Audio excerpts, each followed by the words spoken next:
खैरियत से होंगे। तो आज हम बनाएंगे घर में खोया। तो मेरे पास पड़ा हुआ था दूध तकरीबन 2.5 लीटर, जो कल और परसों का बचा हुआ था। तो उसको ज़ाया करने की वजह हम बनाएंगे एक खोया। तो आइए बनाना स्टार्ट करते हैं जी। तो नाज़रीन, मैंने इसके अंदर दूध डाल लिया। ये 2.5 लीटर दूध है, ठीक है। अब हम इसका खोया बनाएंगे। बिस्मिल्लाहिर्रहमानिर्रहीम। हम सबसे पहले आग जला देंगे। अच्छा, अगर तो आपने इसके साथ ठहर के इसको बनाना है तो आप फ्लेम को हाई कर दें, मतलब तेज आंच पे आप इसको बनाएं। अगर आपने इधर उधर कहीं काम करना है तो आप इसकी आग जो है वो कम कर दीजिए, ठीक है। तो अब ये जब तक उबलता है तो हम इसके बाद थोड़ा थोड़ा करके मैं आपको स्टेप्स दिखाती जाऊंगी कि क्या करना है जी। गाइज, ये देखिए, ये दूध बॉईल हो रहा है। ये अब ये देखिए हम कि जैसे बॉईल हो रहा है ना, तो आपने क्या करना है कि इसके अंदर ना चम्मच हिलाते रहना है, ठीक है। चम्मच आप हिलाते रहिएगा। इससे ये होगा कि ये नीचे भी नहीं लगेगा और ना साइड्स पे भी नहीं लगेगा। अगर आपके पास नॉन स्टिक वाला सॉस पैन हो तो उसमें आप बनाएं तो उसमें और भी बेस्ट है, क्योंकि साइड्स पे ना ये लेयर नहीं आती। जिसमें आप बनाएं तो वो सारा साइड पे लग जाता है और काफ़ी सारा दूध भी ज़ाया हो जाता है और खोया भी ज़ाया हो जाता है। तो नॉन स्टिक का ये एक फ़ायदा है कि आप ना इसके अंदर जो भी चीज़ बनाए ना वो चिपकती नहीं है। तो अब आप ना इसको हाई फ्लेम पे बना रहे हैं तो आप इसमें मुसलसल चम्मच हिलाते रहें, क्योंकि चम्मच हिलाने से ये होता है कि एक खोया जल्दी भी बनता है, उसमें जायका भी आता है। और ना अगर आप के पास दूध थोड़ा है तो आप उसके लिए हमेशा बर्तन ज़्यादा लें, क्योंकि बड़ा बड़ा खुला बर्तन होगा तो उसके अंदर ना दूध जो उनसे है वो जल्दी खुश्क होता है, ठीक है। अब आपने ना ऐसी थोड़ी थोड़ी देर तक इसके अंदर चम्मच हिलाते रहना, इसको भूलना नहीं है आपने।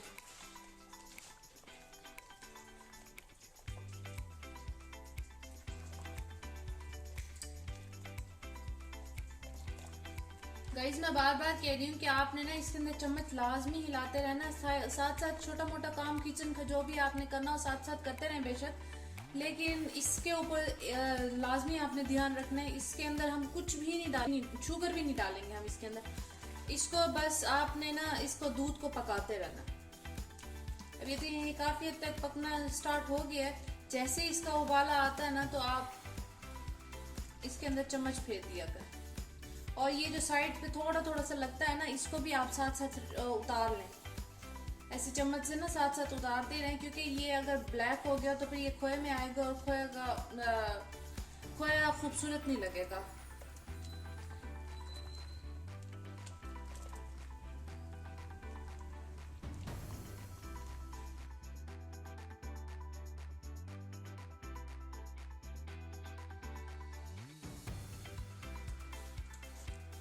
ये देखिए गाइस, अब खोया बनना शुरू हो गया और ये देखिए ये ऐसे गाढ़ा गाढ़ा सा भी चम्मच में आना स्टार्ट हो गया। जब ऐसे आना शुरू हो जाता है तो इसका मतलब है खोया बनना स्टार्ट हो गया। अच्छा, इसको ना अगर हम थोड़ा पतला रखें ना तो वो खीर और गाजर के हलवे के लिए बेस्ट है। इसे थोड़ा सा अभी हम इसको गाढ़ा करेंगे तो वो, और मैं बनाऊंगी फुल ब्राउन खोया जो जर्दे में हमारा इस्तेमाल होता है। और हम इसको फ्रीज भी कर सकते हैं, आपकी फ्रीज़र में आराम से 2-3 महीने पड़ा रहेगा, ख़राब बिल्कुल भी नहीं होगा। बस ये है कि आपने इसको गर्म नहीं होने देना। एक खोया होता है जो हमारा खीर में और गाजर के हलवे में इस्तेमाल होता है, लेकिन मुझे इतना नहीं चाहिए। मुझे चाहिए बिल्कुल ब्राउन सा, जो कि मैं जर्दा वगैरह और कुनाफा इस तरह की डिशेस में यूज़ कर सकूं और वो फ्रीज भी कर दूं। तो अगर आप चाहें तो आप इस तरह इस पॉइंट पे भी निकाल लें, अगर आपने खीर बनानी है या आपने वो गाजर के हलवे के ऊपर डालना है तो। नहीं तो फिर आप इसको ब्राउन करके ऐसे आप वैसे मतलब फ्रीज ना भी करें तो आपके पास अगर दूध बचा हुआ है तो आप उसका इस तरह से खोया बना के एक बर्फी, खोए वाली बर्फी भी बन जाती है। इसमें आप चीनी ऐड करना चाहें तो आप चीनी भी ऐड कर दें, नहीं तो आप ऐसे इसको खा लें। दूध को खुद की मिठास इतनी ज़्यादा होती है कि मतलब बहुत मज़े का लगता है, फीका फीका सा ना। तो आप इसी को खोए वाली बर्फी आपकी मर्जी बनाएं। आप इसका खोया बना के उसको जर्दे में डालें, या आपकी मर्जी आप उसका खोया बना के आप कुनाफे में डालें। तो ये नहीं कि आपका दूध वेस्ट नहीं होगा।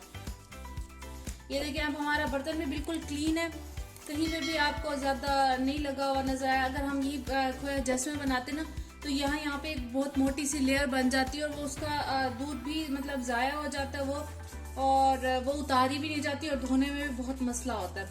तो नॉन स्टिक अब ये है कि अब हम इसके अंदर खोया बना के इसको थोड़ी देर पानी में भिगो के रख देंगे, तो उसके बाद हम लोग इसको जब वॉश करेंगे तो ये बहुत इजीली वॉश हो जाएगा। तो हमें खोया बनाने के बाद बर्तन धोने की भी परेशानी नहीं हुई और हमारा खोया भी झटपट तैयार हो गया। अगर आपको मेरी वीडियोस अच्छी लगती हैं तो मेरे चैनल को सब्सक्राइब कर दें और प्लीज़ मेरी वीडियोस को ज़्यादा से ज़्यादा शेयर कीजिए, मेरे चैनल को सब्सक्राइब कीजिए ताकि आपको हर आने वाली नई वीडियो की नोटिफिकेशन मिलती रहे।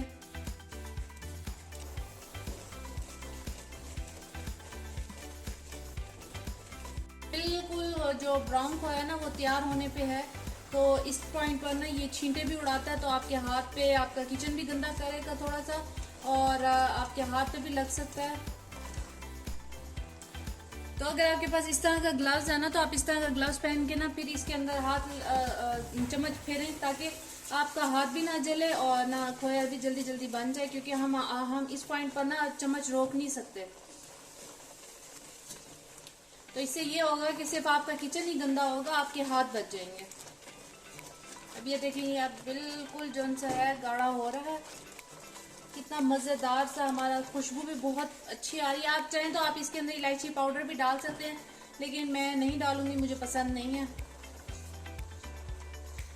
आप कोशिश किया करें कि हर चीज़ जो है आप घर में ही तैयार कर लें, क्योंकि घर में साफ़ सुथरी आपको चीज़ मिल जाती है। आपको पता होता है कि आपके पास कैसी चीज़ पड़ी हुई है। आप जाहिर सी बात है आप घर में ख़राब चीज़ें तो नहीं इस्तेमाल करेंगे ना। बेकरी वाले तो पता नहीं क्या क्या यूज़ करते हैं। ये देखें गाइस, मुझे ना बस अब इतना ब्राउन ही चाहिए था। ये देखें बिल्कुल इकट्ठा हो गया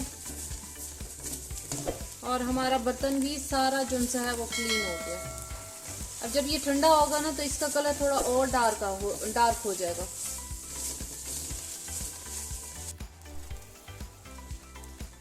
चलें, अब ये छींटे उतारना इसने बंद कर दिया, तो मैंने इसका ग्लव्स भी उतार दिया अपना, और अब हम जो है वो आग बंद कर देंगे। अब हम इसको निकाल लेते हैं बर्तन में। गाइस, मैंने इसको प्लास्टिक के कंटेनर में इसलिए डाला है क्योंकि मैंने इसको फ्रीज़ करना है। तो अगर आप लोगों ने खाना हो तो आप इसको शीशे के बाउल में भी डाल सकते हैं और आप इसकी गार्निशिंग भी कर सकते हैं। तो आप इसको एंजॉय करें मुख्तलिफ डिशेज़ में डाल के, या ऐसे ही आप इसको खाएं तो ये भी बहुत टेस्टी लगता है। तो मिलते हैं फिर नेक्स्ट वीडियो में इंशाल्लाह। तब तक के लिए अल्लाह हाफिज़। अपना ख्याल रखिएगा, दुआ में याद रखिएगा।